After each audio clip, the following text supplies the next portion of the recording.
পাঞ্জাব যদি আজকে বাদ পড়ে যায় ব্যক্তিগতভাবে আপনার কাছে কেমন লাগবে? যে পাঞ্জাব সবার আগে প্লেঅফসে যাওয়ার কথা, আজকে পাঞ্জাবকে অপেক্ষা করতে হচ্ছে যে অন্যরা কেমন খেলবে, আমরা কেমন খেলবো। কারণটা কি? কারণটা হচ্ছে প্রথম ৬টা ম্যাচে তাদের পয়েন্ট ছিল ১৩, ১৩টা ম্যাচ খেলার পরও তাদের পয়েন্ট ১৩। যদি আজকের ম্যাচ তারা জয়লাভ করে লখনউর সাথে লখনউর মাটিতে, এরপরে কিন্তু তারা বলতে পারতেছে না যে আমরা প্লেঅফসে যাব, আমরা ফাইনাল খেলবো, আমরা সামনের দিকে আগাবো। কারণটা কি? যদি এর পরের ম্যাচে আগামীকালকে যদি রাজস্থান মুম্বাইকে হারায় দেয়, সরাসরি তারা প্লেঅফসে চলে যাবে, অন্য কোনো ইকুয়েশন কাজ করবে না। যদি কোনো কারণে রাজস্থান হেরে যায়, তখনই একটা ইকুয়েশন কাজ করবে দুইটা দলের মাঝখানে।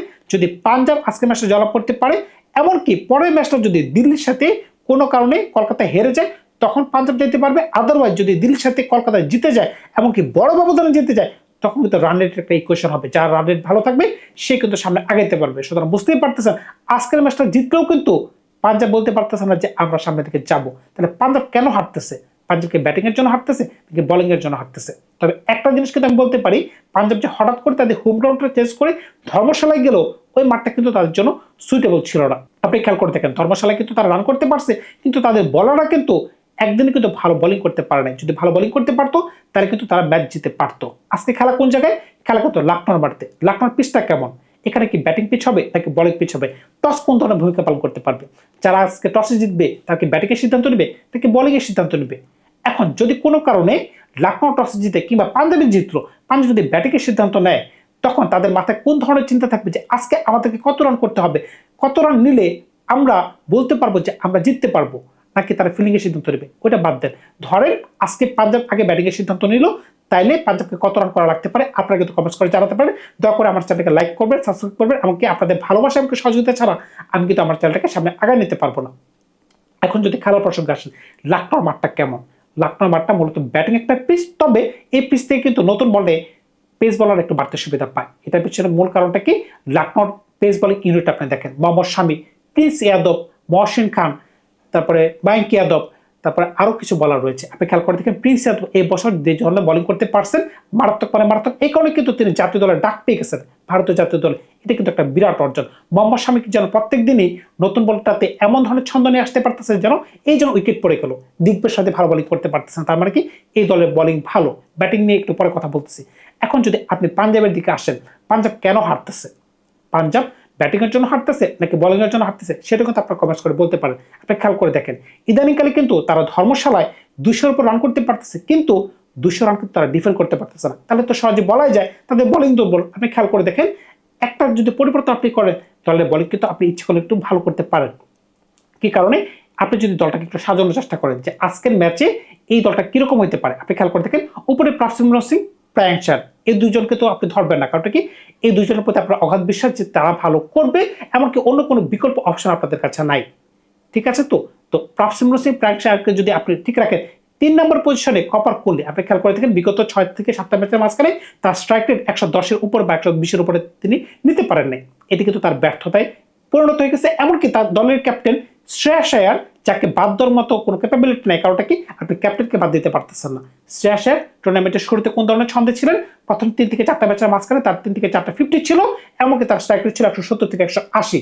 এই কারণে কিন্তু এই দলটা ভালো করতে পারতো। উপর থেকে প্রাসিমরন সিং, প্রায়াঙ্ক চার রান করতে পারতেন, এমনকি মিডল অর্ডারে কপার কোহলি, শ্রেয়াস আয়ার ভালো করতে পারতেন। এখন এই 4 জনের মাঝখানে 4 জনই ফ্লপ যাচ্ছেন। ফ্লপ মানে পুরাই ফ্লপ। নিচের দিকে যদি আপনি ব্যাটিং এর কথা বলেন, আজকে আমি কাকে দলে রাখবো?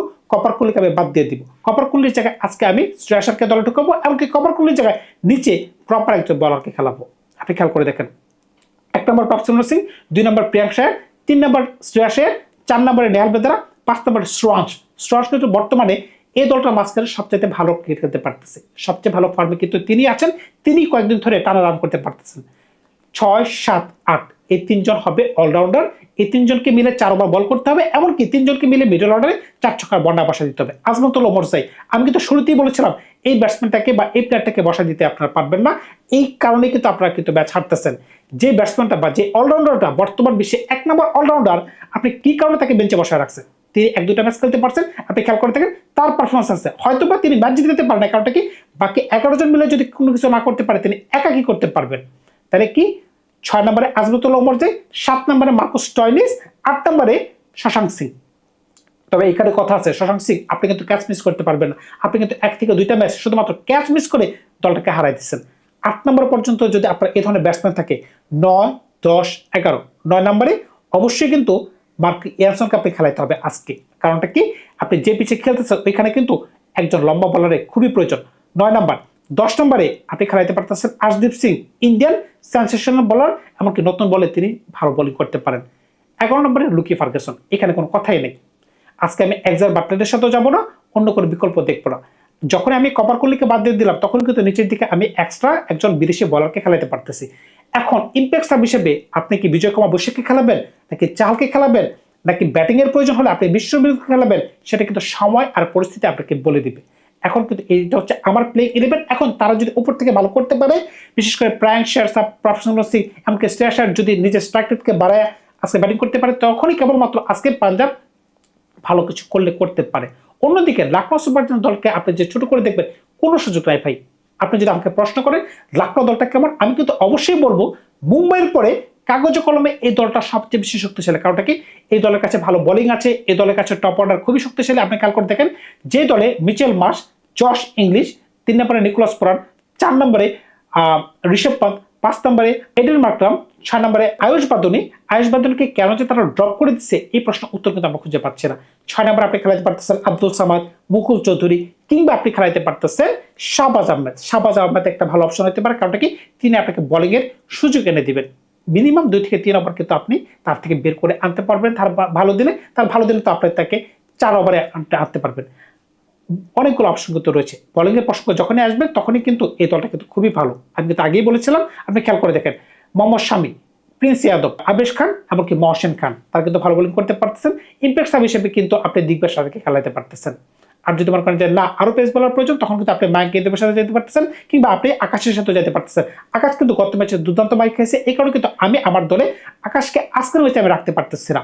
আপনারা যদি পাঞ্জাব দলটাকে দেখেন, আমি কিন্তু পাঞ্জাবের মাঝখানে একটা পরিবর্তন করছি। 3 নম্বর পজিশন থেকে আমি কপার কোহলিকে কেটে ফেলে দিছি, তার জায়গায় আমি নেহাল বেদারকে দলে ঢুকাইছি। এমনকি নিচে প্রপার বলার হিসেবে আপনি যদি মনে করেন যে না আমি মার্ক ইয়ারসনকে ঢুকাইছি, এটাও বলতে পারেন। আবার যদি মনে করেন যে লুকি ফার্গুসনকে ঢুকাইছি, এটা একটা বলতে পারেন। এখন আজকে যদি পাঞ্জাব জয়লাভ করতে চায়, তাহলে তাদের কিভাবে রণনীতি করতে হবে ভাই, একটাই কথা, উপর থেকে আপনাকে যে কোনো মূল্যে 3টে উইকেট ফেলে দিতে হবে। কাকে ফেলাইতে হবে? মিচেল মার্শ বলেন, জশ ইংলিশ বলেন, নিকোলাস পুরান বলেন, এডেন মার্করাম বলেন, ঋষভ পন্থ বলেন, এদেরকে আপনার দ্রুত আউট করতে হবে। এটা হচ্ছে মূল মন্ত্র। আদারওয়াইজ কিন্তু আপনি জয়লাভ করতে পারবেন না। আর যদি ব্যাটিং এর কথা বলেন, নিজেদের কথা বলেন, তখন কিন্তু অবশ্যই কিন্তু আপনাদের ভালো খেলতে হবে। বিশেষ করে প্রফেশনাল সিং, প্রায়াঙ্ক শেয়ার, ক্যাপ্টেন শ্রেয়াস আপনাকে ভালো খেলতে হবে। এমনকি মিডল অর্ডারে আজমতুল্লাহ ওমর জাই, যার প্রতি আমার অগাধ ভরসা, এমনকি মার্কোস টনিসকে ভালো বোলিং দিতে হবে। ভালো বোলিং মানে কি, পর্যাপ্ত বল দিতে হবে যেন তিনি সেট হয়ে 4 ছক্কার বন্যা বসাই দিতে পারেন। এই প্লেয়ারটা কিন্তু দুর্দান্ত প্লেয়ার। আজকে তিনি তুরুপের তাস হইলেও হইতে পারেন। এমনকি নিচের দিক থেকে কিন্তু আশদীপ সিং, এক্সার বাটলেট বলেন, কিংবা আপনি যদি লুকি ফার্গুসন বলেন, কিংবা আপনি যদি এই ইম্প্যাক্ট সাব হিসেবে চাহলকে খেলান, তাদের সবাইকে কিন্তু অ্যাজ ইউনিট খেলতে হবে। আজকে যদি অ্যাজ ইউনিট খেলা হয়, এরপরেও কিন্তু ভাগ্যের উপর একটা ভরসা থাকবে। যদি ভাগ্য তাদের সহায় হয়, তখনই কেবলমাত্র পাঞ্জাব সামনে থেকে আগাইতে পারবে। আমার ভাবতেই কষ্ট লাগতেছে, যে পাঞ্জাব একটা সময় মনে হচ্ছিল আগুনের গোলা, তারা বরফে পরিণত হয়ে গেছে। এটা কতটা যে কষ্টদায়ক, যারা পাঞ্জাব ফ্যান আছে শুধুমাত্র তারাই বলতে পারবে। এখন 2018 সাল কি তাদেরকে ডাকতেছে কিনা, সেটা কিন্তু সময় বলে দেবে। 2018 সালে কিন্তু তাদের যাত্রা কিন্তু এরকমই ছিল। প্রথম 7 ম্যাচের মাঝখানে তাদের 6টা জয় ছিল, এরপরে পরের 7টা ম্যাচ কিন্তু তারা হারতে বাধ্য হয়েছিল। সুতরাং বুঝতেই পারতেছেন, দেখা যাক আজকের ম্যাচে তার কোন ধরনের রেজাল্ট হতে পারে। ধন্যবাদ সবাইকে, ভালো থাকবেন আপনারা। নতুন কোনো গল্প নিয়ে খুব শীঘ্রই হাজির হবো আপনাদের সাথে। ভালো থাকবেন।